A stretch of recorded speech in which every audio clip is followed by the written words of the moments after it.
반갑습니다. 일단은 제가 조금 뭐 하기 앞서서요. 일단은 얼마나 타신지 좀 여쭤봐야 될 것 같아요. 이쪽부터 얼마나? 저는 한 달. 한 달이요? 그러니까 그전에 자전거 타셨었죠? XC. XC 타시다가 이제 올마운틴으로 한 달. 네. 그리고 저는 한 몇 년. 좀 타셨고 저도 마찬가지입니다. 저도 한 5년 정도. 5년 정도요. 그러니까 올마운틴을 타신 거죠? 얼마나 한 3년 차? 3년? 저는 한 6개월 정도 돼요. 6개월 정도요. 일단은 그전에 근데 다 XC는 타셨었죠? 네. 그리고 일단 자전거 보면은 이도 있고 지니어스도 있고 이불도 있고. 네. 일단은 일단 제가 이따가 다 한번 타시는 걸 볼 거예요. 가서 이제 전체적으로 어느 정도 이제 수준인지 한번 보고요. 그거에 맞춰서 이제 할 거고요. 일단 교육을 할 때는 뭐 일정 커리큘럼을 만들어 놓긴 하는데 그거대로 막 갈 수도 있고 아니면은 멈출 수 있어요, 중간에. 그래서 사실 강습을 하는 데 있어서 이게 그냥 제가 해놓은 대로 진도만 빼는 거는 사실 그냥 알려드리는 것밖에 안 되거든요.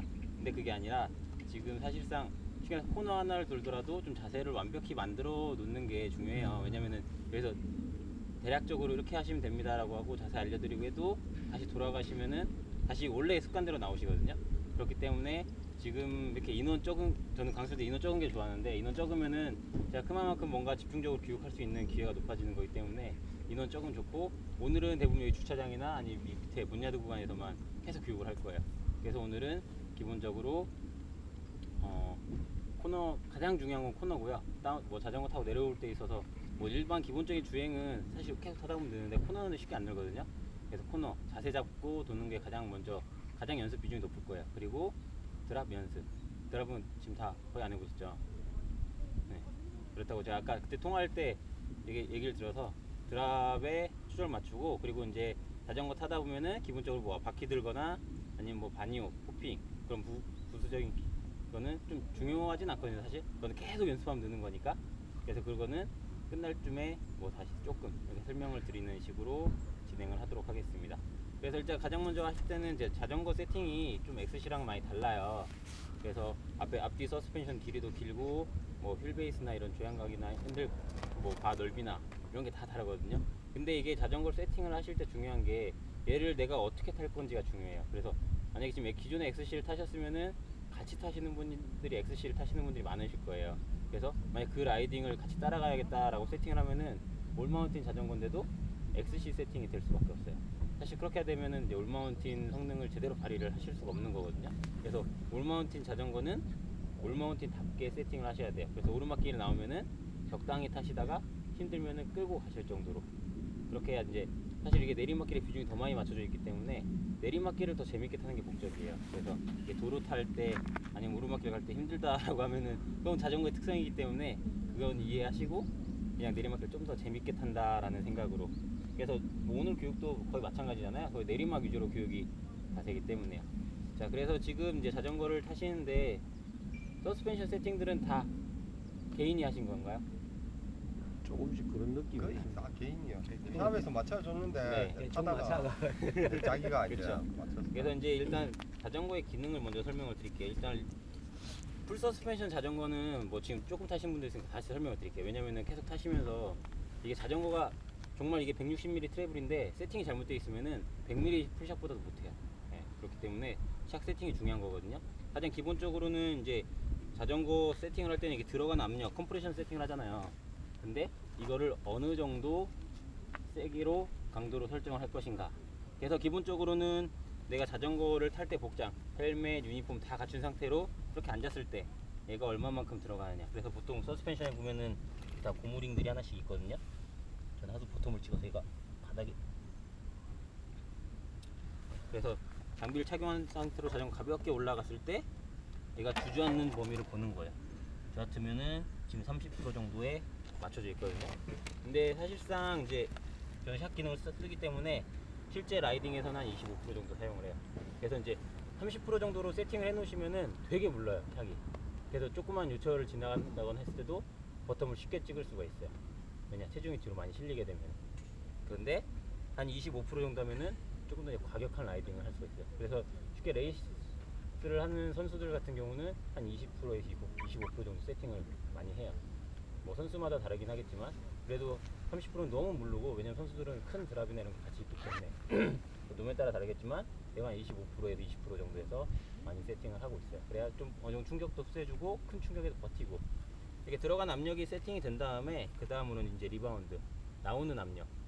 이게 서로 이제 들어가는 거랑 나오는 거랑 붕어이 잘 맞아야 되거든요. 가장 중요한 부분인데, 나오는 압력은 이게 정해진 게 없어요. 들어간 압력도 무게에 따라 다르지만 나오는 압력도 샥의 세팅에 따라 또 달라지게 되는 거예요.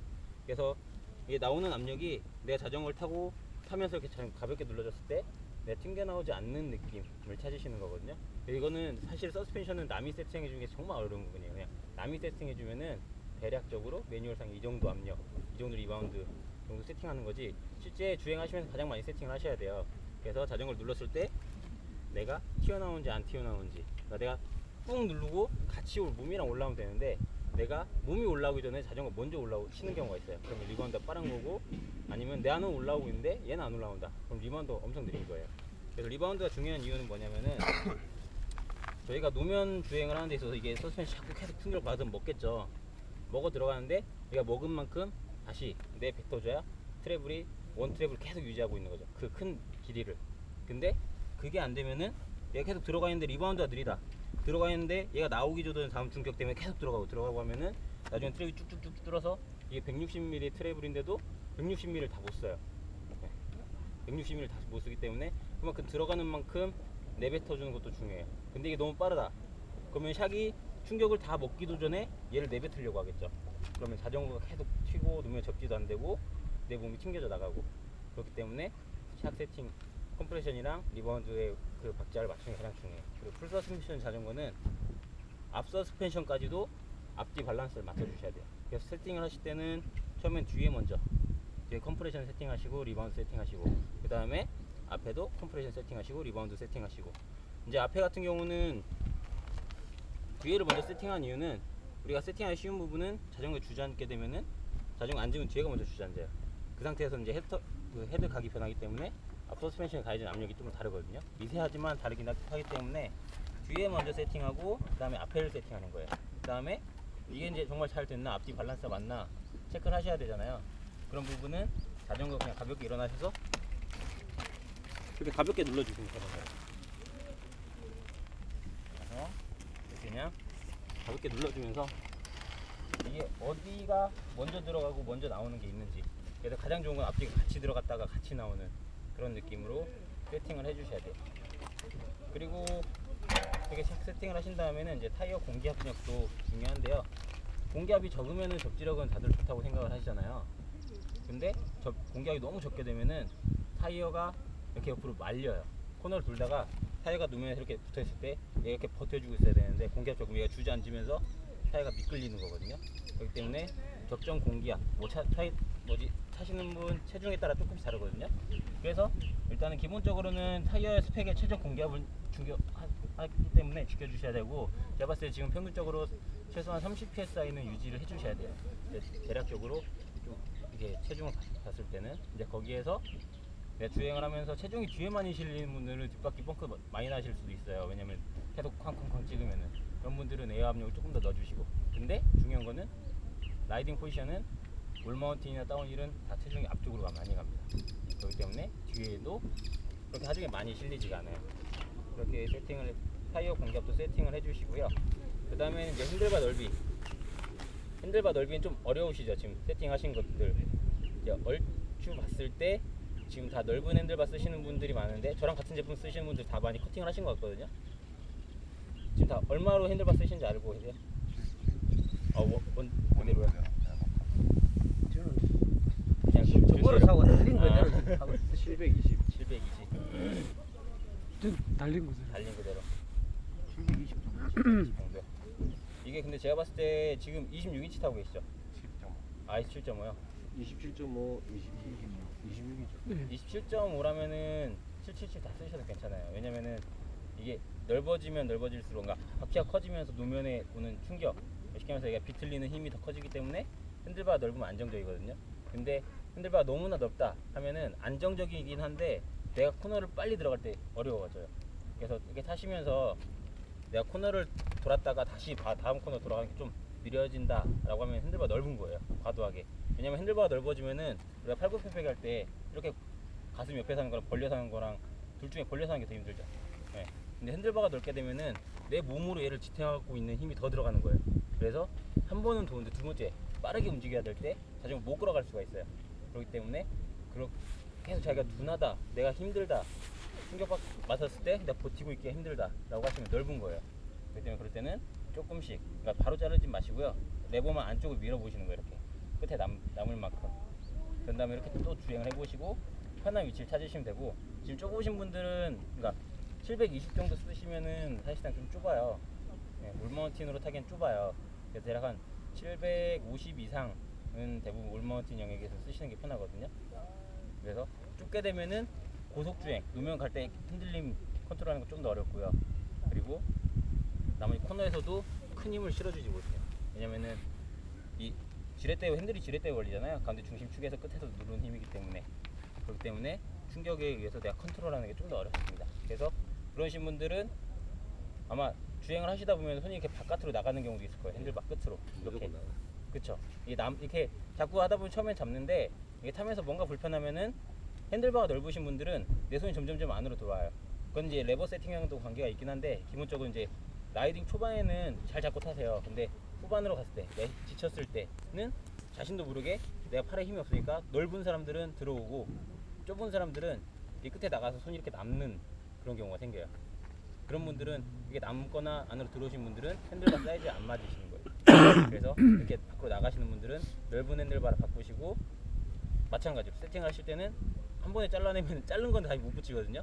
그렇기 때문에 그냥 이 상태에서 뭐 그립만 안쪽으로 좀 밀어서 사이즈를 뭐 720 쓰셨으면 한 730, 40, 750 이렇게 약간 끝에 남겨놓으시고 세팅을 하신 다음에 한 일주일 정도 타시고 그 다음에 잘라내세요. 바로 잘라내지 마시고요. 왜냐면 저 같은 경우도 타다 보면은 좀 불편한 부분이 생겨요.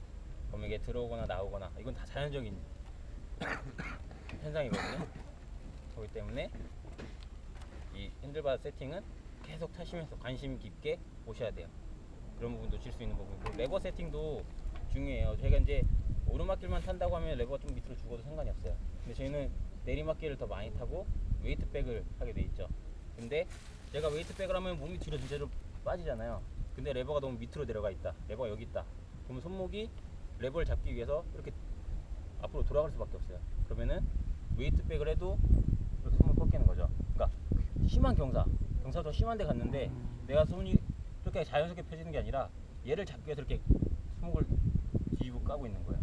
그렇게 되면은 이 상태로 이제 고속 활강에서는 괜찮아요. 왜냐면 체중이 앞에 있을 때, 왜냐 팔꿈치를 올마한테 많이 세우거든요. 근데 그게 아니라 급한 경사면 내렸을 때 웨이트백을 했을 때 밑에 있으면은 이 돌아가면서 브레이크를 놓칠 수도 있어요. 그렇기 때문에 브레이크 레버는 XC보다는 살짝 높게 세팅이 돼요. 저도 봐도 그냥 그렇게 낮게는 세팅 안 하거든요. 그렇기 때문에 너무나 서 있어도 손목이 꺾이고, 그래서 대략 한 40도 정도에서 많이 왔다 갔다 하거든요. 그렇게 세팅을 해주시면 되고, 또 이제 브레이크 레버의 거리, 아까 이렇게 손이 왔다 갔다 하는 것까지 고정이 된다, 내가 그립 잡는 위치가 고정이 된다 했을 때, 이 상태에서 손가락을 딱 폈을 때 여기 끝에 걸리는 부분, 여기 딱 걸리게 손가락이 오시면 돼요. 그리고 중요한 건 여기서 내 손이 잡을 때 브레이크 레버가 원래 이렇게 꺾이거든요. 처음에 편하다고 느껴지시는데 나중에 타다 보면 관절이 아프죠, 손가락 관절이. 그래서 그게 아니라 올렸을 때 딱 이 끝거리에, 브레이크도 지렛대기 때문에 끝에서 땅 잡았을 때 가장 강력하게 잡히는 거예요. 그리고 지금 이게 레버 길이 양쪽 다 똑같이 맞추세요. 네. 네. 그리고 들어오는 간격은 똑같이. 네. 그렇게 하시면 좋고, 근데 중요한 거는 내가 레버를 잡았을 때 어느 거리에 레버가 위치해 있느냐.